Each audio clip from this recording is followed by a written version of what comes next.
Hello and welcome to the Gale Blade News. In today's story, Britain will later impose sanctions independently for the first time on dozens of individuals accused of human rights abuses around the world. Foreign Secretary Dominic Raab will launch the government's new post-Brexit sanctions regime by naming the first violators to have their assets frozen. In the past, Britain has almost always imposed sanctions collectively as a member of the United Nations or the European Union, but after Brexit it can act alone. Later, after Mr Raab will table the final legislation needed to trigger the UK's new autonomous sanctions regime, it will target individuals or organisations accused of human rights violations around the world, as well as those who profit financially from those abuses. The Foreign Secretary will name several dozen people who will have their assets in the UK frozen and who will also be banned from entering the country. The first list is expected to include individuals from Russia, Saudi Arabia and North Korea, but not, as of yet, China. It comes amid tensions between the UK and China after the Chinese government introduced a new security law in Hong Kong, which Boris Johnson said violated freedoms of the UK's former colony.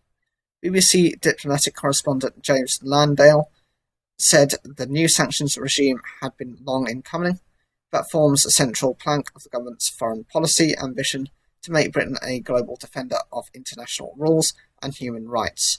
The Foreign Office said it will be the first time that the UK has imposed sanctions for human rights violations and abuses under a UK-only regime. A spokesperson for the department said the new regime will allow the UK to work independently with allies such as the US, Canada, Australia and the European Union. Future targets of the regime may include those who commit unlawful killings perpetrated against journalists and media workers, or activity motivated on the grounds of religion or belief, they said. Mr Raab said, "From today, the UK will have new powers to stop those involved in serious human rights abuses and violations from entering the UK, channeling money through our banks and profiting from our economy.